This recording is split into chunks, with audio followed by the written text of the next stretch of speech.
Blog Talk Radio.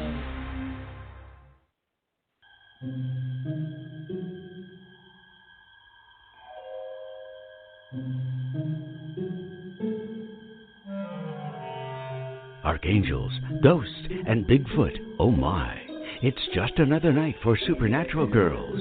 Real stories, real answers to life's biggest supernatural mysteries. And now for another exciting interview with paranormal experts from this world and others. Here's your host, paranormal researcher Patricia Baker, on the one, the only Supernatural Girls.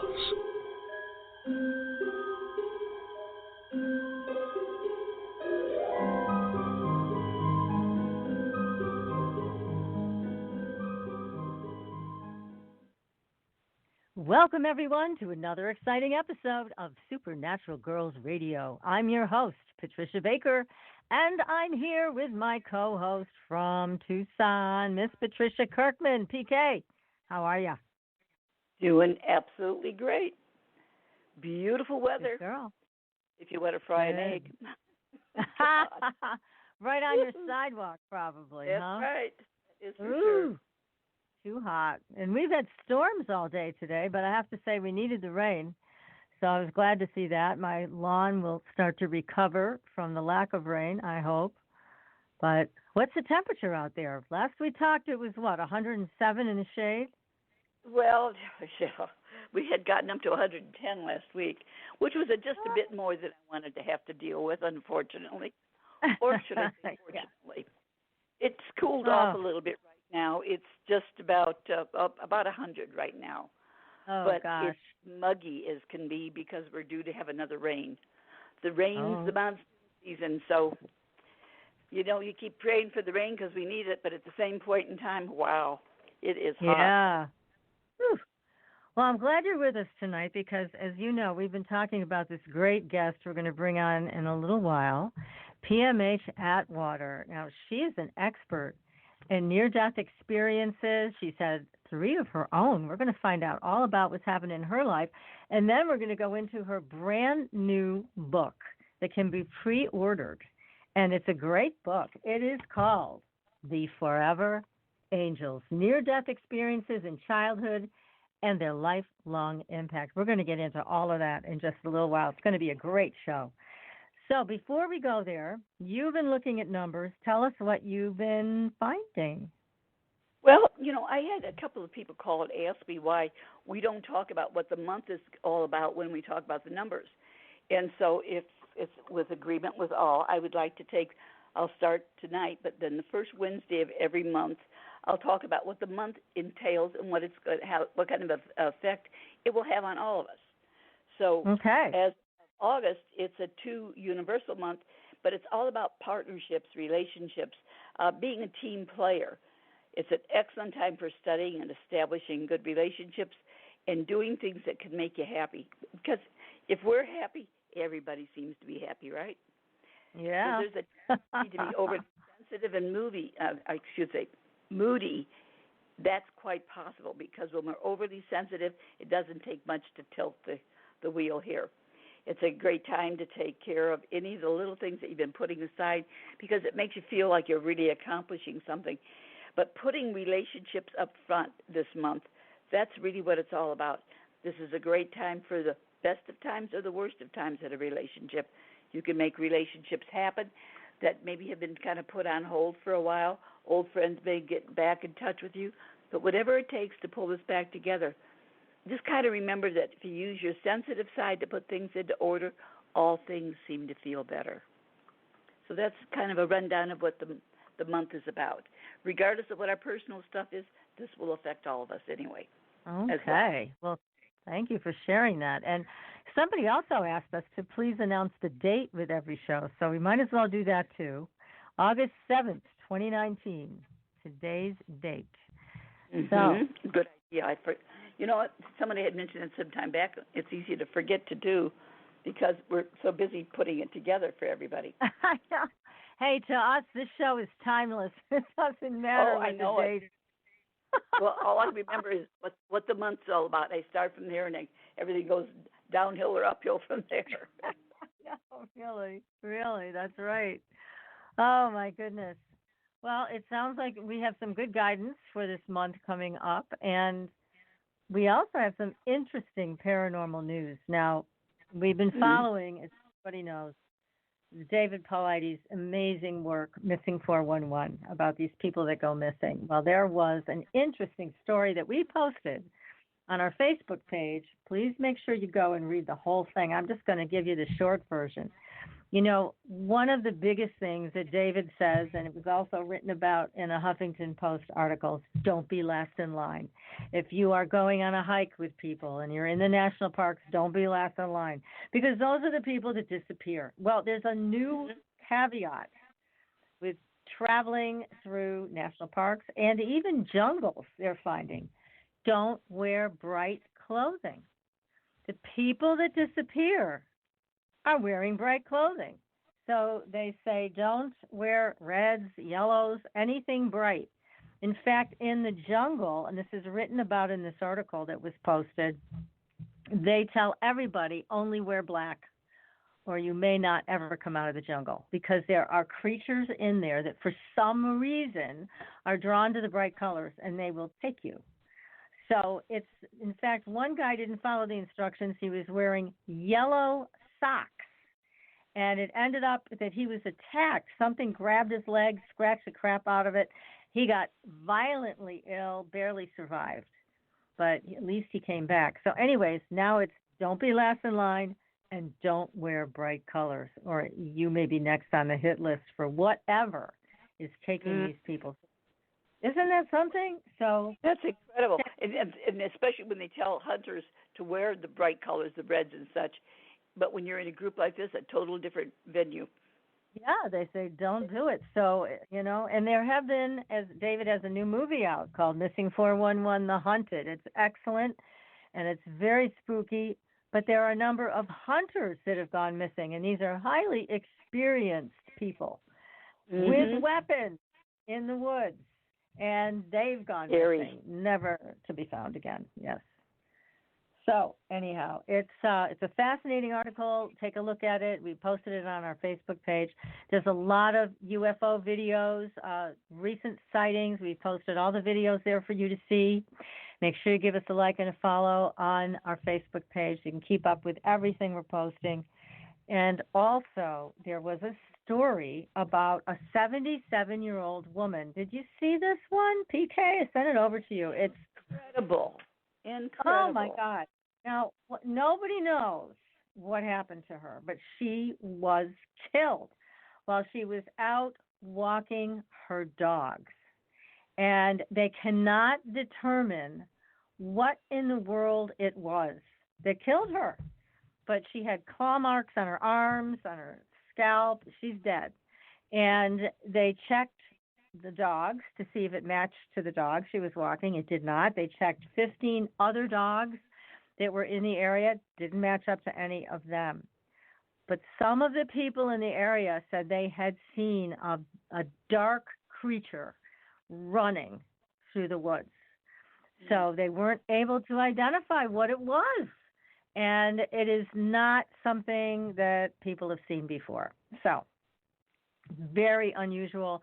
People, and I'm trying to remember what area that was. You'll have to go to our Facebook page and read the story, so you'll find out where it happened. But people are now in the area. They are not walking at night. They are only walking in the daylight. So they are scared, and with good reason, because this thing is definitely good reason for it. Yeah, totally unidentified. This poor woman was a school teacher. She was beloved in the community. Wrong place, wrong time, whatever it was, it got her. And there are people who are saying it could have been a canine-like type thing. Other people say it might be a panther. Others still are talking about a pterodactyl-type bird, something with an enormous wingspan that can swoop down out of the sky and cause a lot of damage. So it could be anything. I hope they find out soon what it is so it doesn't harm anyone else. So anyhow, also, we're having a candle sale, $10 off each candle at supernaturalgirls.com. Make sure you go take a look. It's a great time to pick some up for gifts for the upcoming holidays in a few months. take a look at supernaturalgirls.com. And if you want your own numerology reading with all the details, contact PK. She is at patriciakirkman.com. She's also at supernaturalgirls.com. You can schedule your own reading with her, and you can schedule one for your partner, too, if you want to know what they're up to. And Good if you idea. yeah, really, you want to check on your partner if they can't get away with anything. That's right. We know. And you got to know. So also, I am giving a sale price on Soul Realignment. So it's $100 off, which is a huge savings. So if you really have been wanting to try Soul Realignment and you haven't been able to afford it at $250, you can now try it at $150. So it is a great deal, both on the candles and the Soul Realignment readings. You can go to supernaturalgirls.com and send me an email with any questions you have for your Soul Realignment. We'll set up a time. And go ahead and get some of those magical candles. They were designed by our own Bruja, Katrina Raspold, and me. So they're powerful. They're not just your typical candle, not at all. There's a lot of magic that goes into the creation of these candles. So take a look at them. And like I said, shoot me an email about a Soul Realignment reading. Now's the time to get one before the price goes back up. So tonight, we've got a really interesting guest tonight. Oh, yes, my goodness. Yes, and we cannot wait to talk to her. So we're going to bring her on in a second, but I'm going to introduce her first because she is quite renowned, and she's going to be talking to us about a major study of near-death experiences with the newly born babies, toddlers, and children up to age 5. And this is a remarkable work that she has presented in this book, The Forever Angels. Now, PMH Atwater is a distinguished researcher of near-death experiences. She's a prayer chaplain. She's a spiritual counselor and a visionary. She's the author of 18 books, including Children of the Fifth World, Beyond the Indigo Children, and The New Children and Near-Death Experiences. She's here on the East Coast in Charlottesville, Virginia, and she's here with us tonight. So, PMH, welcome. Welcome to the show. It's fun being here. Well, that's the goal. We want to entertain people, but we also want to inform people. And you've got a lot to tell us about tonight. But first of all, you have had 3 of your own near-death experiences. Can you share with us what happened? My dear, I had 3 in 3 months. Oh, I look back at it and I call it the heavenly sledgehammer effect. oh my That goodness. doesn't tell you how stubborn I was before they hit. I don't know what will. The first one was primarily an out-of-body experience, although it included some other things as well. The second one was 2 days later. I was raped. And it was my own near-death experiences were from all of the miscarriage and the problems with the miscarriage and, one thing after another. My second and third were very long and very complex. In my third one, I heard a voice. We all hear voices. And I was very familiar with this kind of thing. But no, it wasn't that kind of voice. It was a voice so big. It's like the whole universe was talking to me. I call it the voice like none other. And my sense was it was of God. And that voice said that I was to do research. Quote, test revelation. You are to do the research, 1 book for each death. It told me what that meant. It did not name book 1. It did name book 2 and 3. Book 2 was Future Memory. Book 3 was A Manual for Developing Humans. And both of those books are done. They're out there. You can get them. Both of them. Neither one of them are like any other book you'll ever read. Future Memory is designed on a labyrinth The math, every sentence, every paragraph, every page in that book is part of the math I use to create the labyrinth. It is a real labyrinth. So you have to read it as you would walk through a sight labyrinth. In other words, you can't skip through it. Or you wonder why I ever wrote such a dumb book, because it won't hold together for you. It only holds together if you read it straight through. The purpose of that book, it's sort of like a psychotronic device. The purpose is to bring your consciousness up to the next highest level possible for you. So the book is literally a brain changer. And that please voice showed me how to do it. mention the name of that book again. Future Memory. Future Memory. Future okay. Memory. Mm-hmm. You betcha. You want to get that book. And then definitely. a manual for developing humans. We all forget that hundreds of years ago, maybe thousands of years ago, Hugh, the sound of Hugh, was the sound of God. So when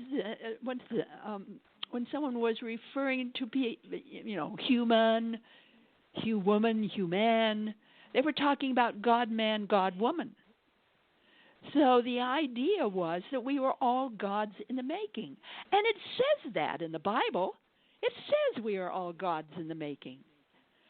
So if you take that literally, and I believe it is to be taken literally, then the idea of a manual for developing humans is simply a wonderful way for you to be who you are, to be who you fully, really are. The book was written in, it has a fifth-dimensional format. That is to say, there are 6 sections. Each part of each section is based on conscious, subconscious, superconscious. So you get it all at once. Well, that's the 5th dimension. Everything is revealed in the 5th dimension. So that's what this book is. When you're talking about intuition or the intellect or whatever, you get all 3 at once. So this is truly a 5th dimensional format. And I assure you, there is no other manual like it on the planet. Well, we're going to have to get both of those books. So I'm going to have to talk to Manzanita. I think she's been holding out on us. So we've got to get those books, too. Well, those don't come from inner traditions, unfortunately. Where do they come from? Future Memory comes from Hampton Roads. A manual for developing humans comes from Rainbow Ridge. Okay, we'll track them down because they sound excellent. Don't they, PK? They certainly do. But the other books, my many other books are either about the near-death experience or research about the near-death experience. Because, hey, I'm a cop's kid. I was raised in a police station, so I use police investigative techniques as my protocol. There are 2 major ways of doing research. There's the vertical, which is your scientific protocol, and that gives you framework, that gives you the basics. The other is horizontal research, and horizontal research is based on observations, is based on studying the individual, essays, really dialoguing with the individual. You never use a word in advance of the individual when you're doing horizontal research. This is the reason why I don't use the scientific protocol, because when you're working with consciousness, it's biased. You're using words before the experiencer, so you can't use questionnaires because you're using words before the experiencer. You have you have to allow the experiencer to open up in their own way, and then study them, challenge them, talk about it, get in the family whenever you can, talk to the spouse, the caregivers, the boss. So, hey, I'm a field worker. Yeah, well, you've done a great job with the Forever Angels book. Now, you've interviewed over 400 children for this, right? Well, actually, it's what is it? 397, almost 400. Close enough. Not Okay. quite, but it's really That's two good enough. books. It's really but two. it's really interesting because, as you mentioned to us, you gave us a heads up and said there's a lot of shocking things in here, and there are very unusual things. You do talk about this tunnel of light. It's kind of a media thing, not so much what people go through. Tell us about that. Oh well, hey, if we're going to talk about near-death research and the near-death experience itself, then I think we have to be honest here. Because not that many people go through a tunnel. Never did. I think it was, what was it, back in 1986, I think it was. The first major study done by Gallup poll in a scientific questionnaire on near-death experiences, there was only about maybe 6 to 9% of the people ever reported a tunnel. People in Europe and other places, China, all over, they don't report tunnels. It was mostly in the United States, maybe a few in Canada, maybe a few in Europe, but not that many. Most of them talk about other things. The idea that all of these or most of them happen in a hospital, not true.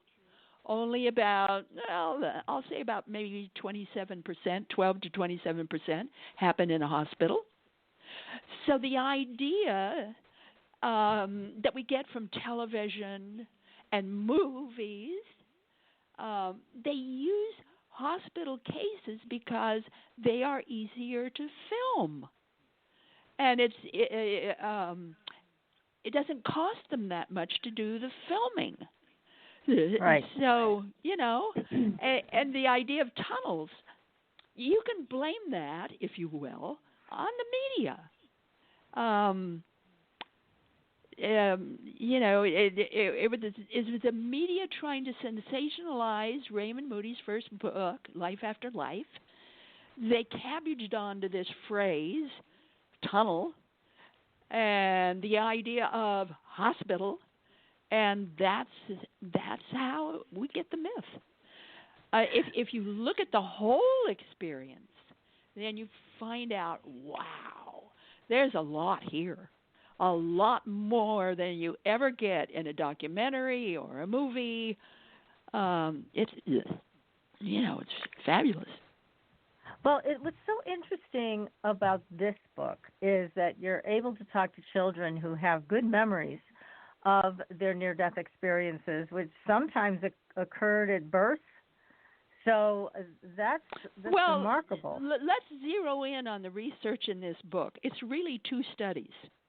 The first study was done in the 80s and 90s, done with the little ones. From kindergarten age up to young adults. That is to say, the young people looking forward. And that was in the book, The New Children and Near-Death Experiences.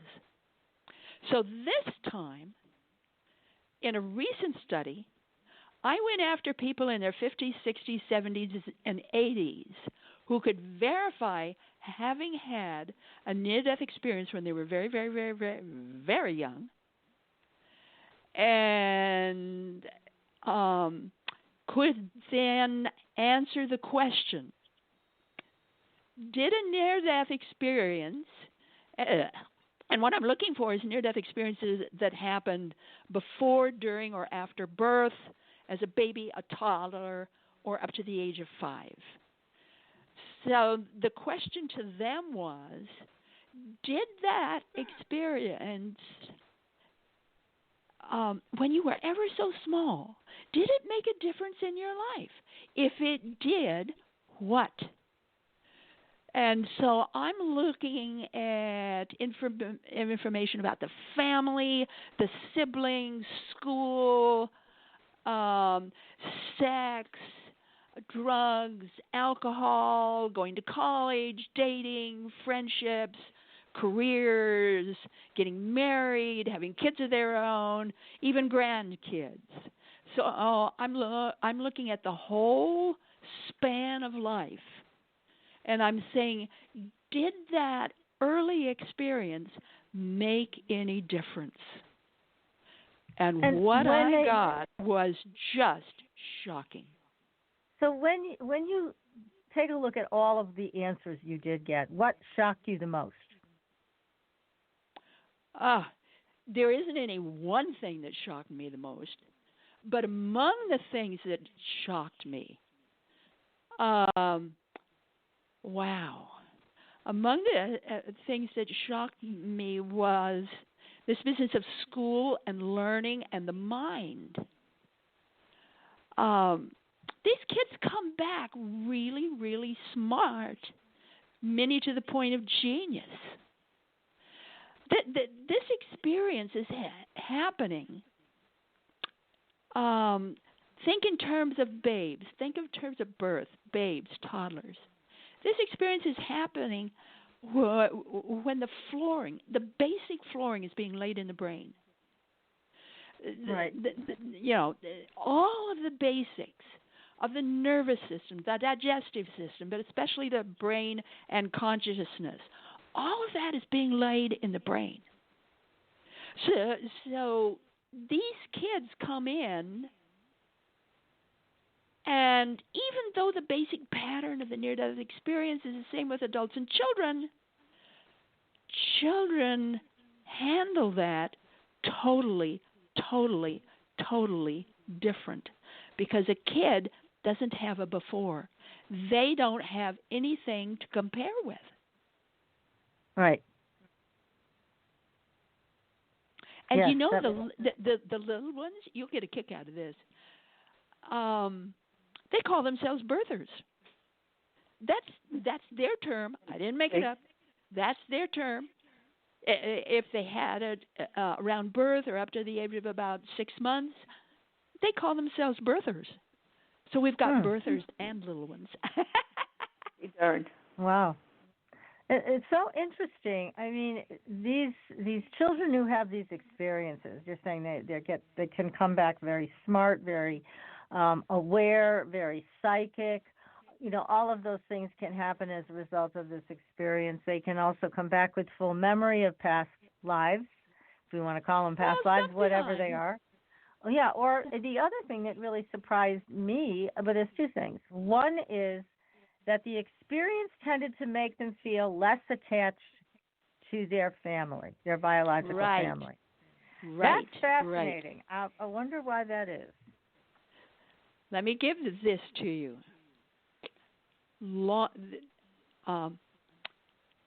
They lose bonding with parents 90%. So we're talking 397 people lost bonding with parents, especially if they had when they were very, very young. They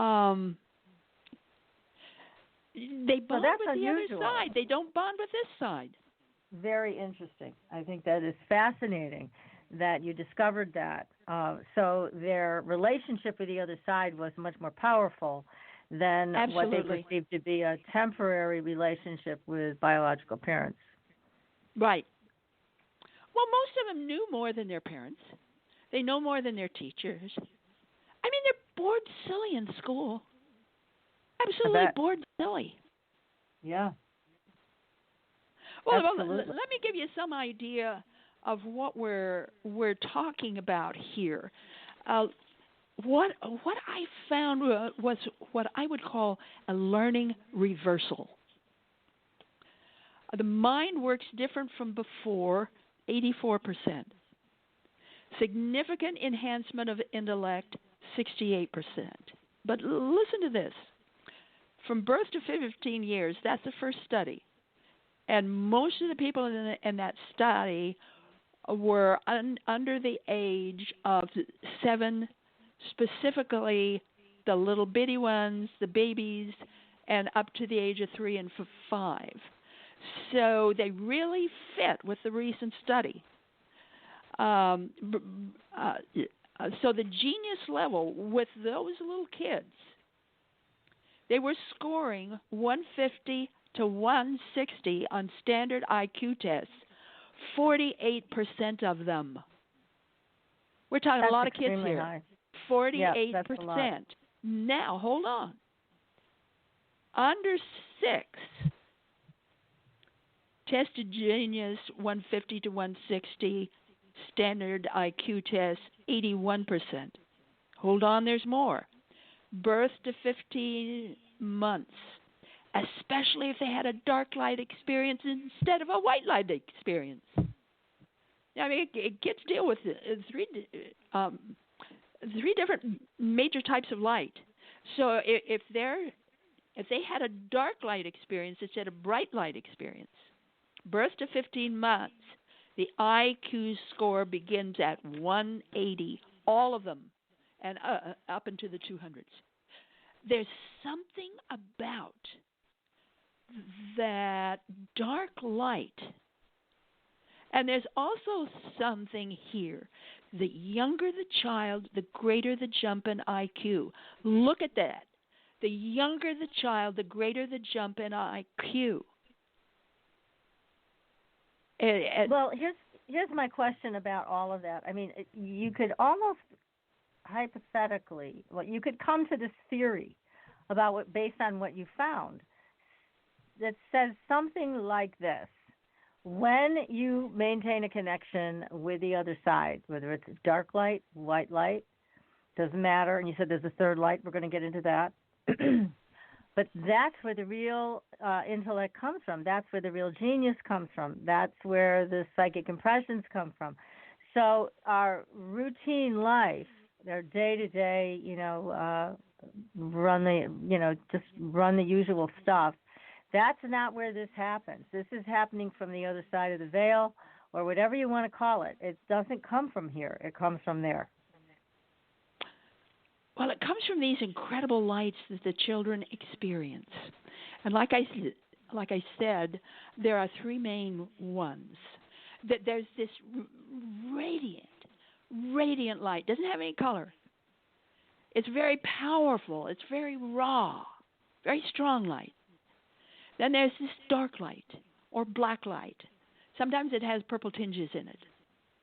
Very seldom, ever do you hear about this being negative. Almost always positive. And there's something very healing, incredibly healing and comforting about a dark light experience. And then the white light experience, some people say a little silver, a little gold in it, maybe a little yellow, but mostly this white light. And that light is so comforting also, but there's something very lively about that light. And the children say, well, that white light, that's father light. The black light, that's mother light. And that raw, radiant light, that's God's light. And the mother light and the father light come from God's light. Interesting. Very interesting. My goodness. So these kids get blessed with this incredible experience, and then it changes their lives, it sounds like, for the better in a lot of different ways. Yeah. Kind of, sort of. Depends on how you look at it. They go through incredible after effects. 90% lose bonding with parents, 82% difficult family situations. Yes, 84% come back empathetic, highly intelligent, 75%, but suicide prone, 74%. No kidding. It's like, whoops. Wait a minute here, folks. Whoops. Where did that come from? There's another side. There's another side here. Remember,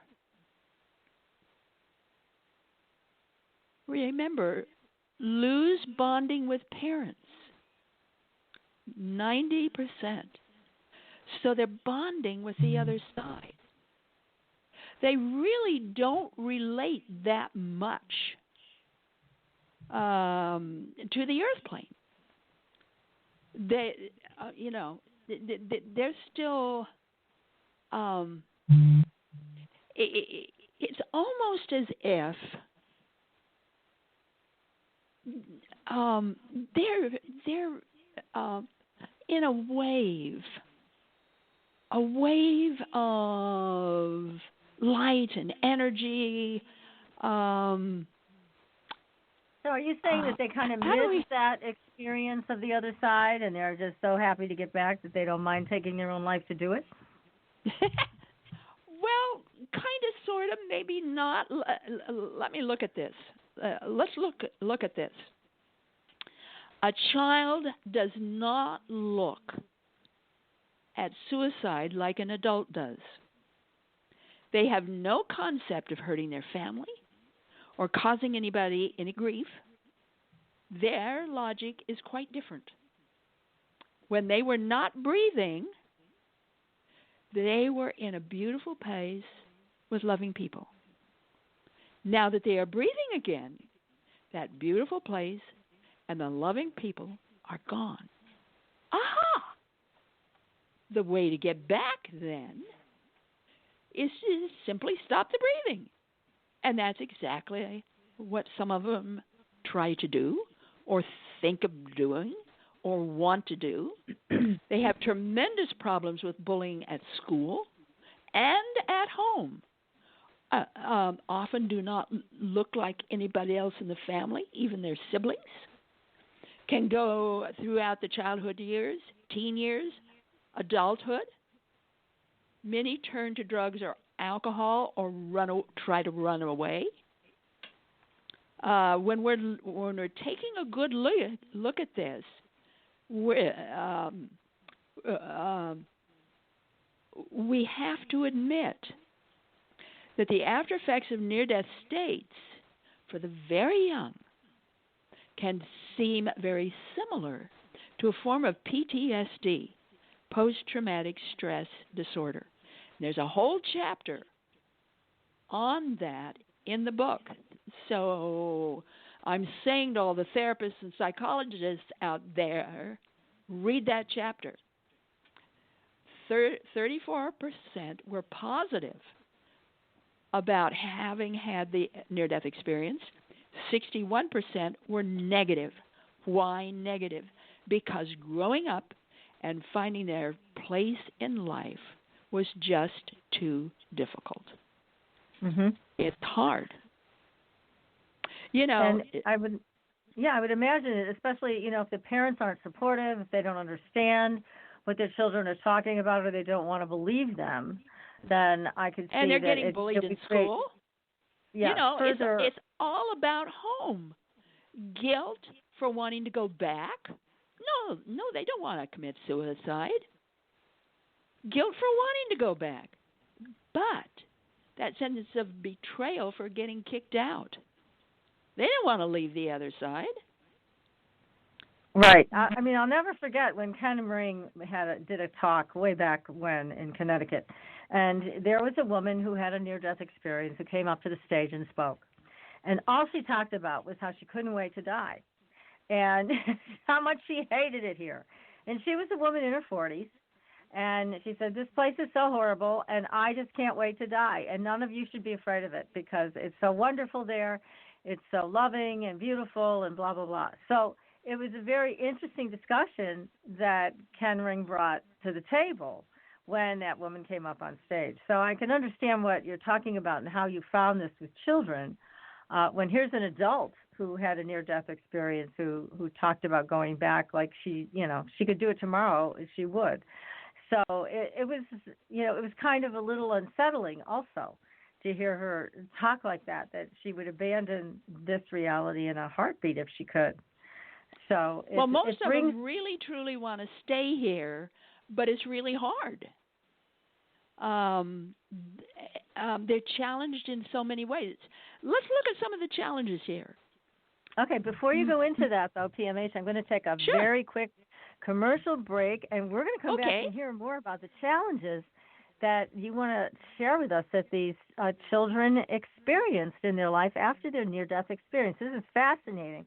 So everybody, we're going to take a very quick break, and we'll be right back. You're listening to Supernatural Girls Radio.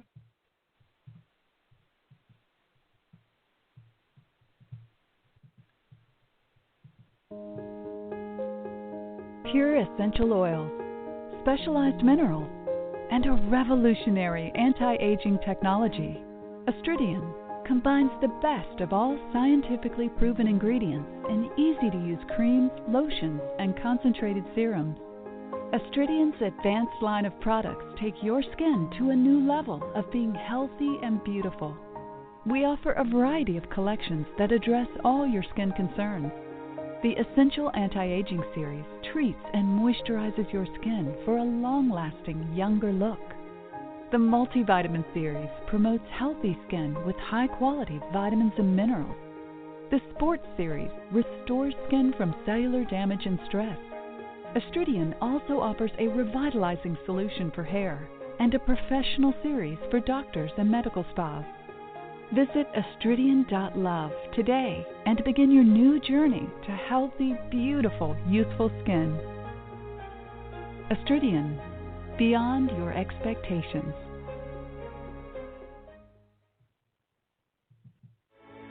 Are you frustrated with endless mantras, affirmations, and processes that promise to align your life with your dreams, only to find yourself years later in the same space where you began? Do you feel like you must be doing something wrong because nothing seems to be working? Don't you just wish that someone could shift your consciousness for you and your life could align with your desires without all the effort? Well, your wish is about to come true. Hi, I'm Carrie Cannon, and I have a gift that allows me to align the consciousness of others to be in harmony with their dreams. The best part is, it requires no particular effort on your part. Upon listening to a consciousness alignment, people have reported instant energy shifts, financial windfalls, soulmate connections, healed relationships, physical healings, and more. To gain access to a free trial offer for my entire Manifesting Miracles library of consciousness alignments, go to commandmiracles.com now for details. Again, that's commandmiracles.com for information about our free trial offer. That's commandmiracles.com.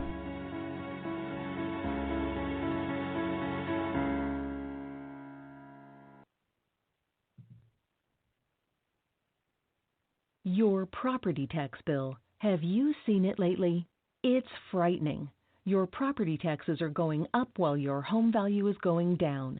It's time to fight back and win.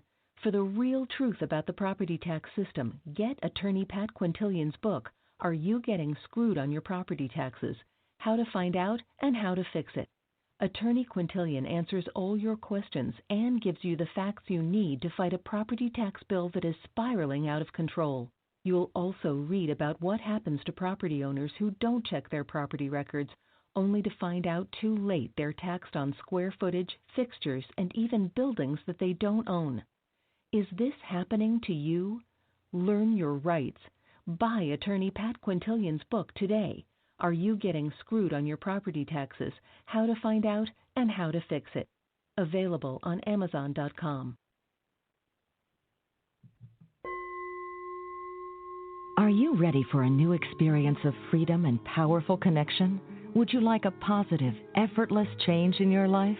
Then come to CosmicFusion.com, where we offer the most advanced energy clearing and expansion techniques in the world, with a quantum vortex energy to activate your divine blueprint and life's purpose. When your soul leads the way with cosmic fusion and quantum vortex energy, you can break clear of past difficulties and blocks with the power of the source. With cosmic fusion, the source energy does the work for you. It's easy and effortless. Listen to our free meditation right from our Cosmic Fusion website, the Cosmic Code Meditation. Sign up for one of our interactive webinars today. Come to Cosmic Fusion, www.kosmicfusion.com, to experience an effortless awakening and transformation. Are you ready for an upgrade? Are you ready for a new experience? of living in the fifth dimensional magic and powerful connection? Then visit CosmicFusion.com today. CosmicFusion.com. Welcome back, everyone, to Supernatural Girls Radio. I'm your host, Patricia Baker. I am here with my co-host, PK, and our terrific guest tonight, PMH Atwater. She is the author of a new book called The Forever Angels, and we are about to hear some of the struggles that children have after a near-death experience changes their lives forever. So, Dr. Atwater, tell us, what did you find out? Let's get in with it here. The challenge, they face three major challenges. Number one, they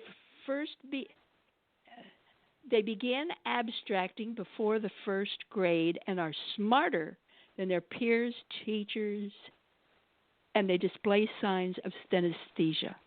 Let's talk about abstracting. These kids are abstracting before the first grade. Let me give you an example. Let me go a little bit further, and then I give you this example. Instead of continuing with concrete learning details, which is how we learn, step by step by step. That's how we learn. They move to abstract learning, which is concepts. They often return immersed in broad conceptual learning styles and are forced to relearn the concrete method from scratch because the school system is not prepared for kids who abstract in the first grade. Let me give you an example. This is a boy in the first grade. He's in the state of Georgia. He drowns halfway through school. When he's finally able to come back to school, now stop for a minute here. For first grade, what are they reading in the first grade?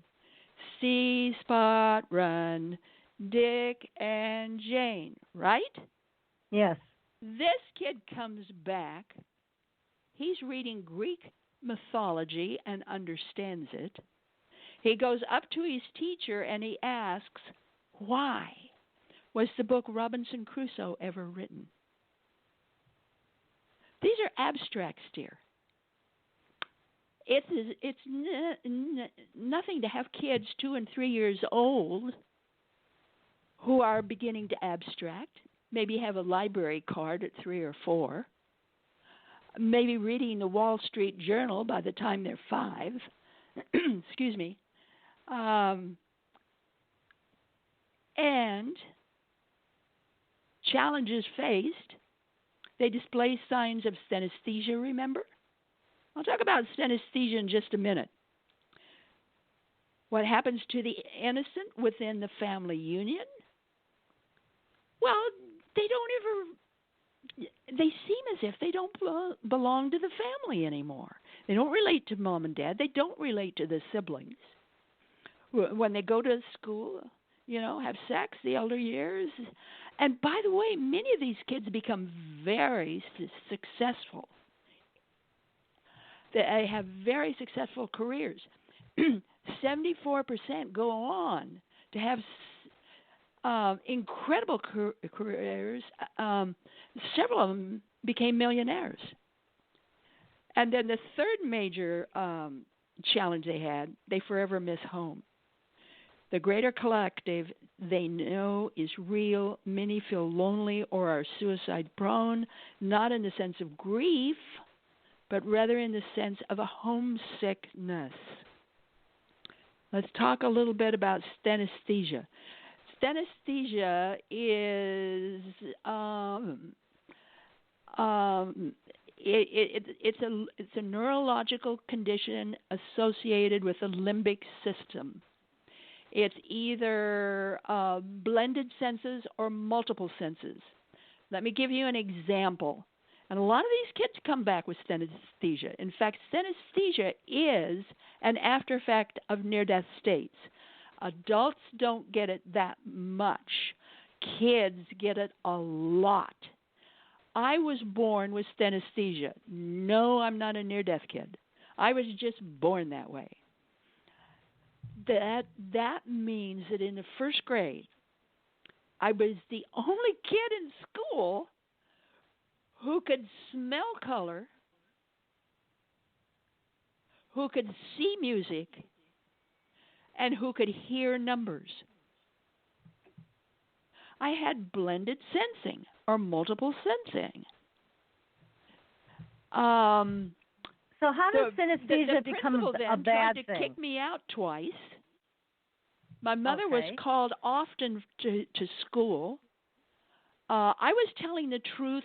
They thought I was a liar, and that stigma of being a liar followed me throughout school. I mean, in school, in the first grade, can you imagine? I was sitting on a tall stool in front of the class, many times having to wear a tall conical hat that said dunce on it as an example of a bad child who told lies. And but for me, it just, changed my life. Because, I would imagine it was devastating. Turned it upside down. But have you found, through interviewing some of these children that are now a little bit older, that anything like that has changed in our school system? Because there's certainly alternative schools. There's certainly a more progressive way of looking at some of these things. Has any of that changed so that children with synesthesia are not treated badly anymore? I'm hoping with the alternative schools that this is being addressed. I haven't heard of it yet. So I can't answer that. Your book, I think, is going to be so helpful in changing the way you handle children that have been through this. I mean, your book is providing some very hard evidence about what these children go through, and hopefully from that can create a whole different support system for them, because they don't, from what you're describing, it's more isolation than it is a support system for these children. Right.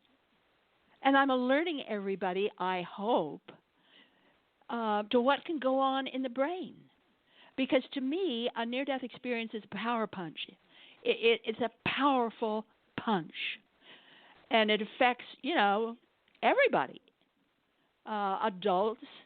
Adults can go through tremendous changes as well. Here's these little kids. But, I'm hopeful that this book not only wakes up the community of fellows, parents, teachers, everybody, but helps in lots of different ways. I'd like to talk about a particular case here. Now, this is Penny. Tell us this. This is Penny. Okay. I'm quoting her. The most profound memory I had in the womb was my mother smoking.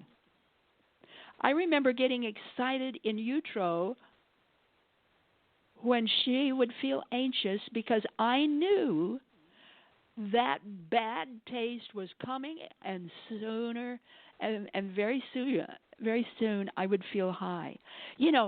Doctors even today, right now, say, there's no problem with the mother smoking.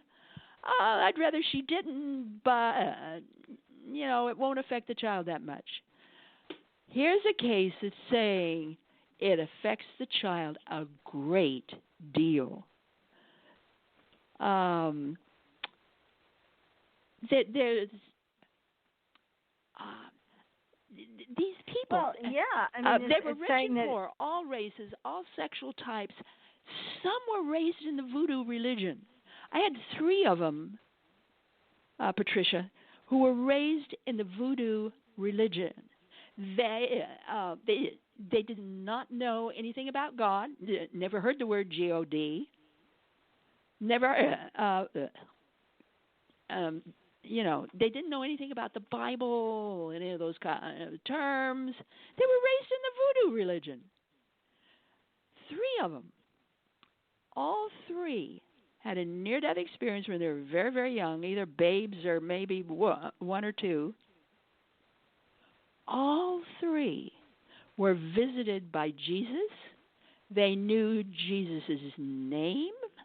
They recognized Jesus. Now, where did that come from? Yeah, that's a great question. Where did that come from? There were several in my research that were born into satanic cults.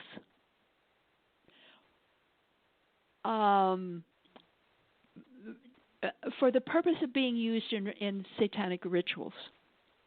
One of them specifically had 17 near-death experiences before the age of 9. The first was when she was 6 weeks old. My God, what were they doing that? to her? Can you imagine No, that? I cannot. It They did all kinds criminal. of things to her.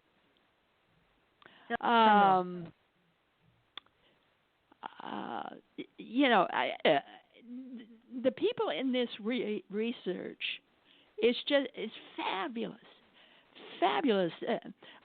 Rich and poor, all races, all sexual types. First Canadians, Aborigines, people from South America, all kinds of people. And they shared their stories. Let me go on and, most of these cases come from abuse, drownings, and birth problems. Mm-hmm. Let me share something. Let me read you this one particular case. It's so interesting. It's Jack. He was 3 years old. He fell over a protective railing. He fell 10 feet. I was in the attic with my mother. I can remember very clearly every detail. I was walking around holding my pillow. I love to feel the soft fabric, and I was holding the pillow in front of me.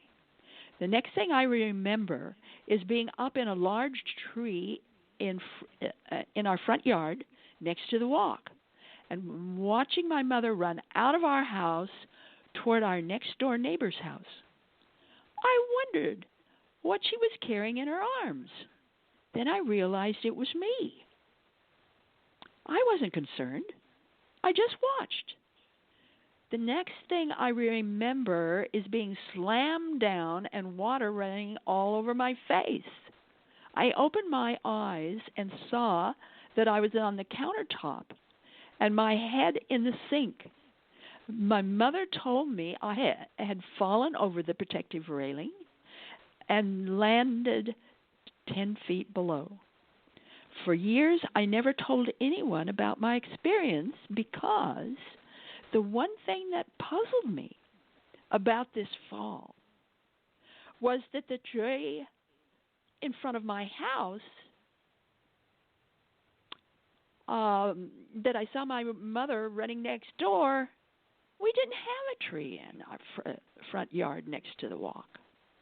I remember later when my father wanted to plant a tree, he asked where we thought it should be placed. I immediately responded and was very determined that the tree be planted at the exact spot next to the walk. I was so insistent that he planted the tree at the exact spot. As the years rolled on, I would often look at the tree and think to myself that the tree used to be bigger. This is future memory. Mm-hmm. It is. A lot Absolutely. of these kids have future memory. Here's one that's seeing a tree in his near-death experience that wasn't there and didn't get planted for many, many years later. Here's one, a breech birth. I remember coldness of the air on my left foot and hanging around in the darkness, not sure where I was, not frightened in the aloneness, but just very confused. The darkness was soft. I listened to the nurses. I seemed to be hearing them, understanding them. Might be a shift change. One explains to the other what happened to me. I heard them say, "Poor little tyke. Mother does not know." They are speaking of my limpness, non-responsiveness. One nurse brings the other to look at me. I get a message inside of me saying, "Be animated, move around." So I smile and start kicking my arms and legs. One nurse says to the other, "What are they talking about? She's fine. Just look at her." The other nurse comes rushing over. Somehow I could see this. The second nurse remarks, "Well, she wasn't like this an hour ago." Back in the crib, looking up at them, am delighted that somehow I had happily surprised them. My mother said they would not let her see me for 3 days. The nurses said they didn't have me clean. They wouldn't tell anybody that I was almost dead. So it's amazing that these children have this type of clear memory of events like this, because it was kind of like she was between life and death. It doesn't sound like a typical near-death experience, but it does sound like she was in between worlds until she got the message to move around and show people she was actually alive and here. So it's very typical of children. Yeah, and you have a number of these in your book where they have these unusual experiences, but there's no tunnel, there's no white light. It's just an experience of consciousness that goes beyond the body. So they're fascinating stories, and it just makes me think, in this day and age where we have the internet, where we have Facebook, how nice it would be if these children that have near-death experiences could have their own support system there, so that that's an interesting idea. Yeah, I think it would help them, because I find that a lot of these support groups that are online and on Facebook, you get a lot of great information and you get a lot of support.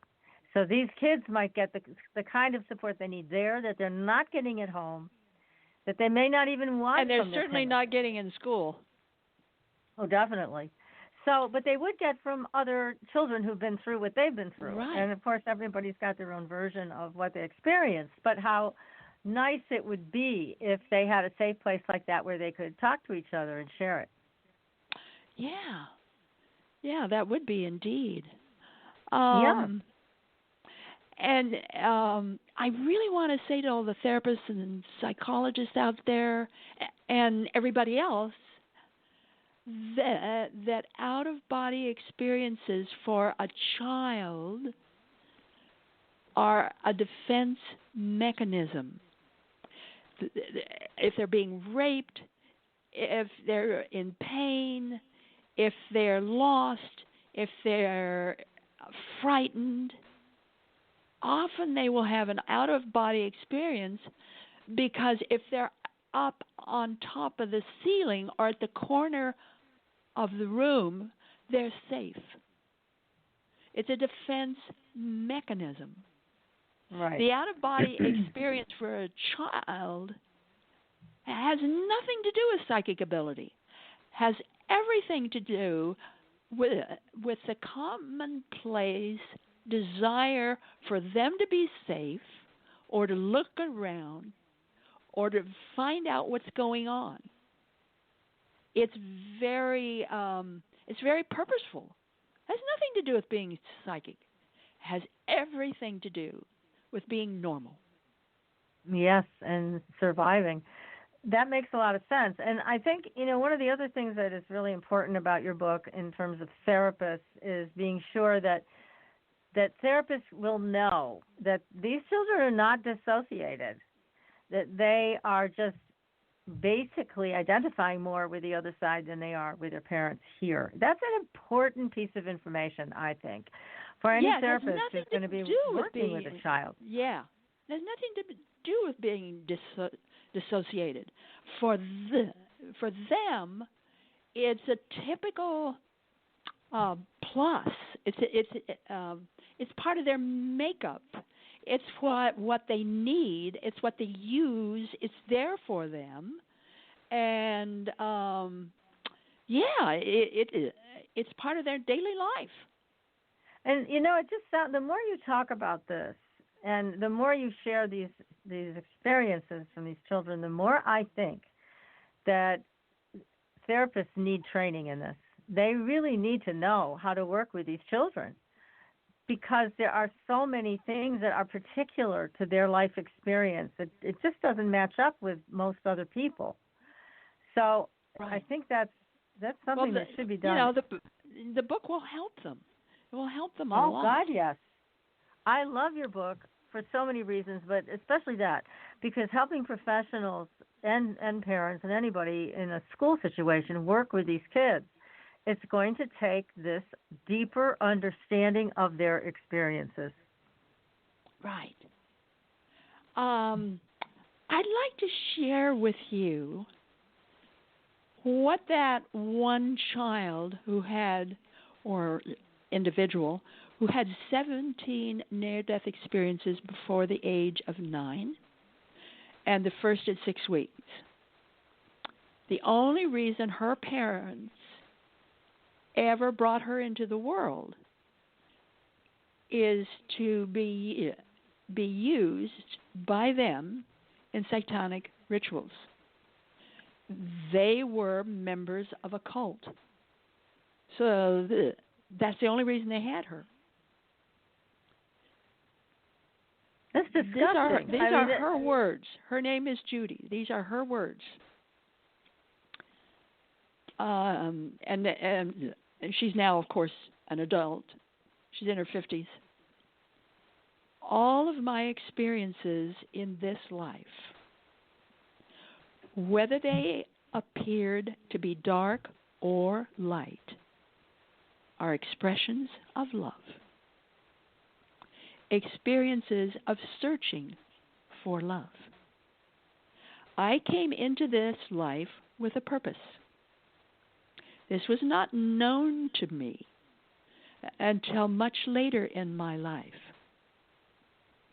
or I would not have been able to truly know the experiences as they were in the moment.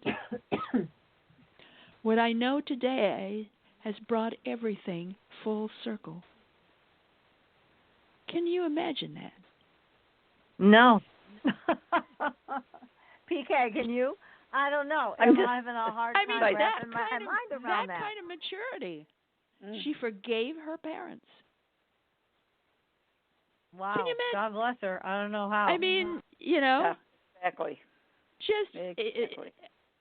I almost cry when I read that, because this is a woman who suffered and suffered and suffered, even as a teenager, even growing up.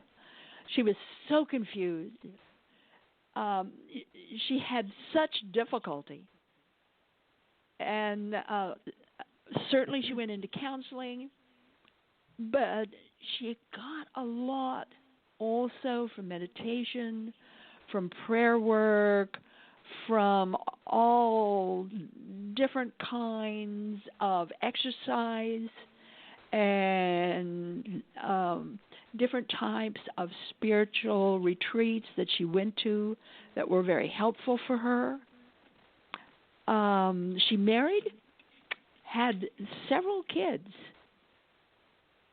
and are very, very happy family. Really, a very happy family. And she was able to put it all together in a very positive way. Now, well, that's a miracle. That's a complete I think it is miracle. a miracle. Yes. Definitely. No question about that. But here's another one. This is Cara. She died between 3.5 to 4 years of age during a tonsillectomy. Emergency measures were taken to save her. Now, this is a very different kind of point of view. And this is looking at these kids in general. And this is what Cara says.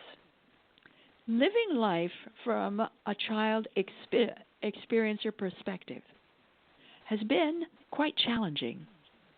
As a child, when you feel other people's suffering and emotions, have little or no say in things, feel duty-bound to help others, and that you can't handle the extra burdens, life doesn't feel safe. It's hard to be here.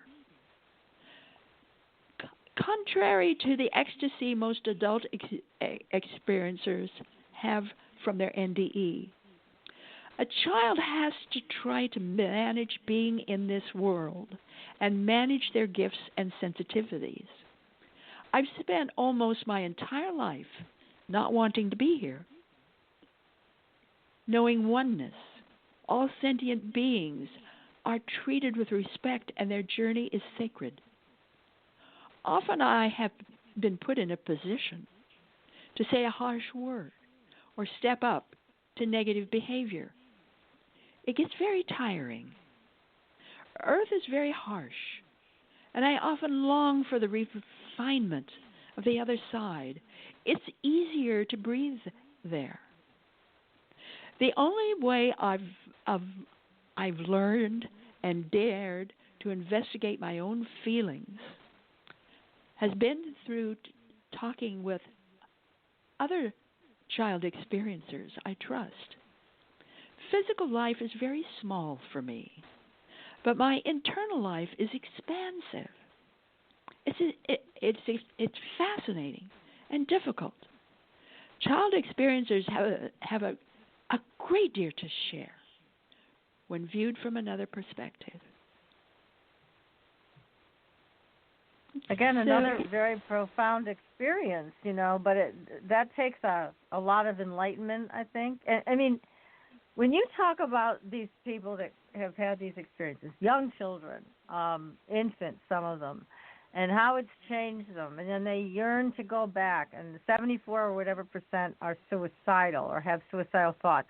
I mean, to me, it sounds like an experiment gone bad. It's almost like the entities on the other side are like, well, you know what? We want to send a bunch of people here to this planet to change the world and to make it a better place, and we're going to give them this experience, except it kind of backfires.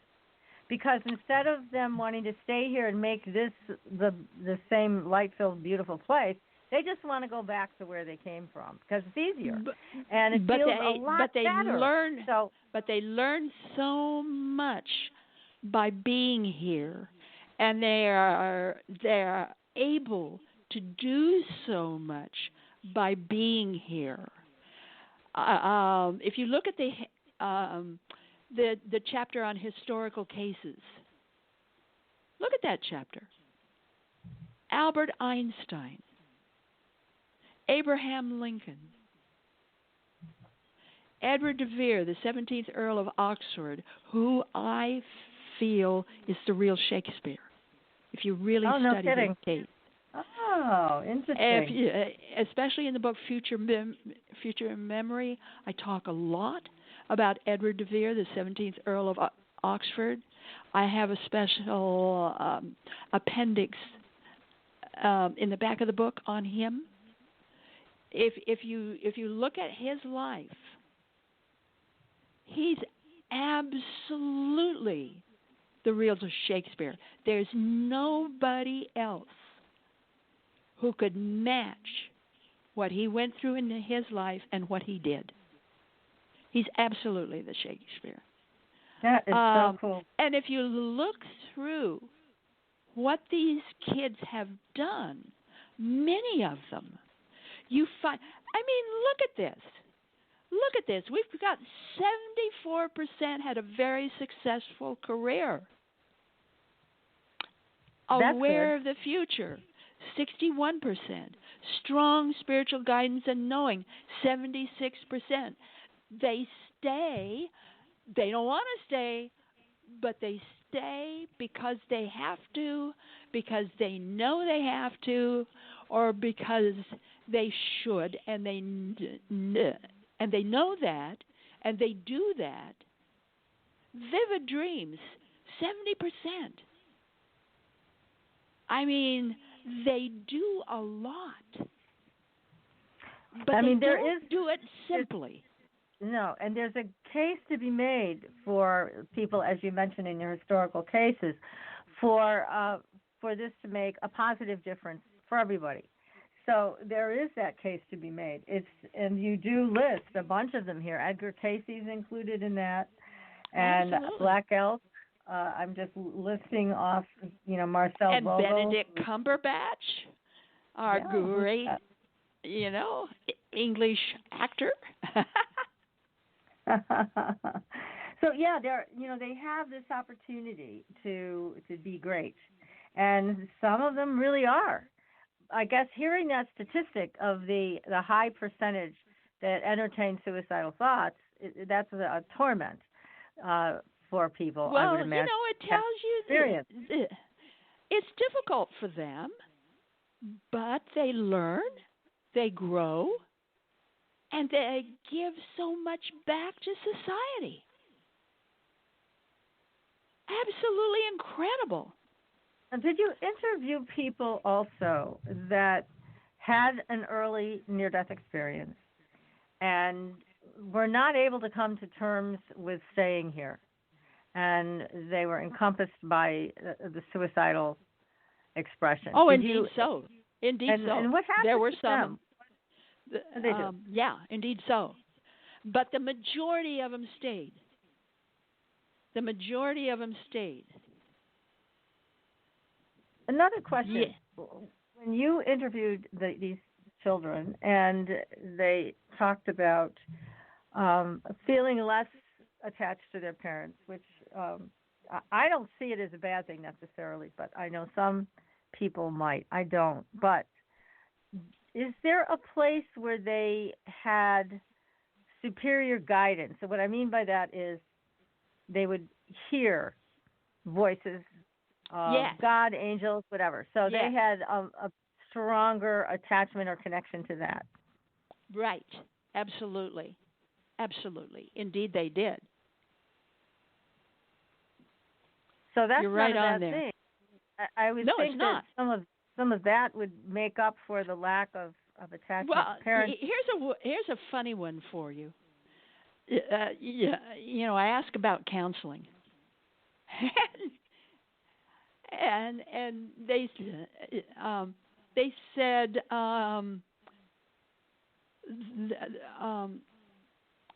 that they didn't get much out of counseling. They preferred psychics to psychologists. And they got a lot out of psychics. They got a lot out of the spiritual path.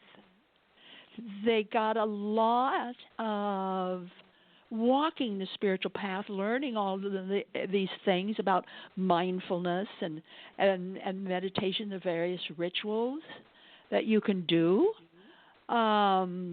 spiritual rituals. And look at the minds of these kids. They go on to do some very interesting things with this mind that they have. And for all of us, in looking at that, it's a really kind of a sobering thing to realize that, this can be very difficult, but look what can come from that. Yeah, because they're able to maintain a connection with source energy. So that source energy can can really, continue to propel them forward. Yeah, which is tremendous. And what they teach us is remarkable. Now, you were able to interview almost 400 children, and do you think that there are a lot more children out there in the world? I mean, are there thousands and thousands of children like this? Millions. Wow. Okay. Millions. That would make sense. Yeah. Mel Morse found in his research that those children in the hospital, like heart trouble, all these severe problems that children would have, he said almost all of them had a near-death experience. Interesting. So they're coming back with a different intellect.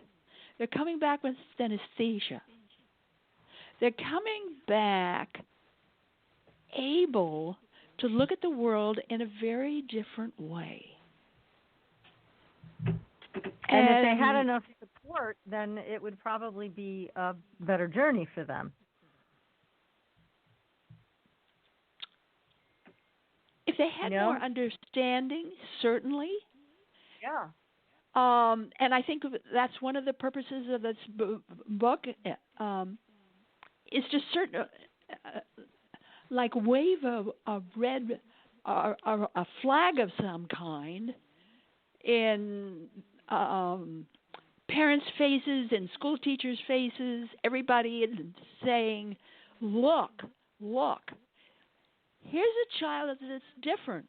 Don't punish them. Listen to them. Give them a chance. Right. And again, that's where alternative schools, I think, are geared more towards that and not trying to put a square peg in a round hole. But I think it takes a lot of understanding. And that's where, again, I think your book is instrumental and it should be required reading in every school so that people can understand what these kids are going through and how to work with them. Because you give some very clear information here, and it's all based on research. You can't argue with it. I like the way it's presented, so I do hope that we'll find your book in every school library, and the teachers will take the time to read it. They need to, because they're on the front lines with these kids. Also, this major theme that runs through all of these cases, and that is they view consciousness as an ongoing stream.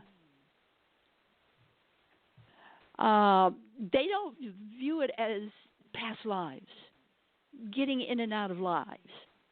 They view that stream, well, it'll dip once in a while. It'll dip into a life, and then it comes right back again. And it just keeps going on and on and on. The life-continuum. Yes, there's some of them that view, talk about reincarnation, that is to say past lives, but most of them don't. Most of them are not interested in love and light. They're not interested in life after death.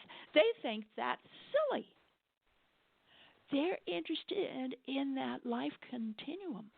They want to know how to live in this life. They want to know how to think in ways that will work in this life because they know that consciousness itself is a stream. And it goes on and on and on, and it, these little dips that we call lives or past lives, that's not the life continuum. The life continuum is this incredible stream. And that's what the kids teach us. They show us that. They show us that in their paintings and their drawings and what they're talking about. They also, in your book, you mentioned a couple of very interesting facts. That some of them said they were interdimensional, and some of them said they were off-world. They were from other planets, and this is the first time here or whatever. I think that's fabulous that you were able to get that information from them, and well, that they didn't. They don't talk. There was a couple of them that talked about off-worlds and other planets, but most of them, again, talking about the life continuum. That's the main thing. It isn't other worlds. It isn't other lives. It's the life continuum. Right. And it's that's what they're clued into. Mhm. Yes, it's just amazing. Some of the information that you've gotten from these children is startling. And again, we both PK and I highly recommend your book. It is an excellent book that is groundbreaking, we think, in so many different areas. And again, it's called The Forever Angels, Near-Death Experiences in Childhood and Their Lifelong Impact. Now, PMH, what if somebody wants to get a hold of you? What's the best way for them to find you? Well, certainly my website, www.pmhatwater.com, all lowercase. I do produce a free monthly newsletter. You can sign up for that. But I caution everybody, it's a newsletter for the curious. So if you're curious, you're going to love the newsletter. You've already caught an everybody archive on that. there. You can look up past issues, but certainly my website, www.pmhatwater.com. Right, because what I'm thinking is when people hear this, they may have a story they want to share with you, or maybe they want you to come and talk to their school teachers or something. So I want them to have a way to get a hold of you. Absolutely. If they want me to talk to a conference or a school or a university sure. PMHAtwater.com. Now, your book is not quite out. We were very lucky to get a copy of it before it actually dropped to the public.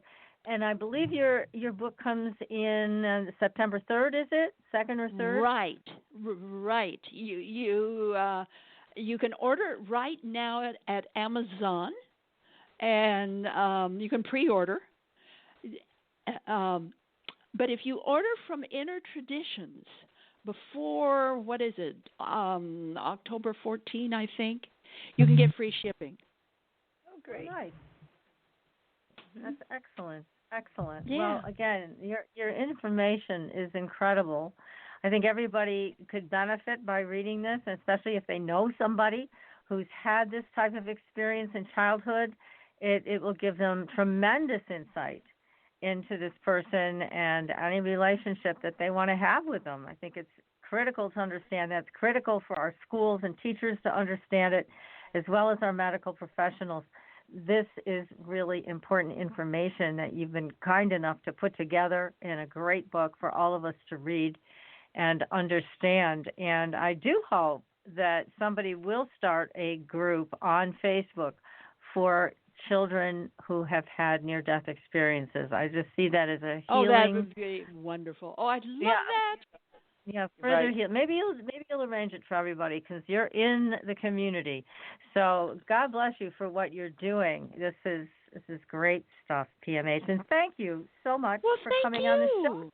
Both of you. I give you so a big light. Very, very interesting. Yes, we've learned a lot tonight. I'm sure we're going to be hearing back from our listeners about this terrific show. So thank you so very much. I'm going to wait to hear back. We know you've got another book coming out at another time. We want you back on the show. So make sure you stay in touch with us. We'll pick up the other books that you always.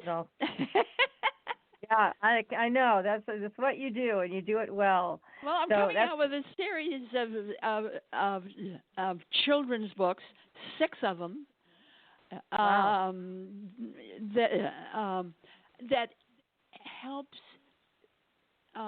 people, the parents, the kids understand this kind of thing, because I'm taking animal babies to show what human babies can go through in the womb and being born. my gosh. Well, that's very exciting. Again, more interesting stuff. Unfortunately, we've come to the end of the show. Yeah, you find out about it on my website. We will look there, and we'll be back in touch for another interview. Thank you so much. Next week, everybody, we'll be back with another exciting show. We're talking about Norse runes and tarot Norse. Many blessings. Until then, everybody. Bye-bye. Bye. Good night.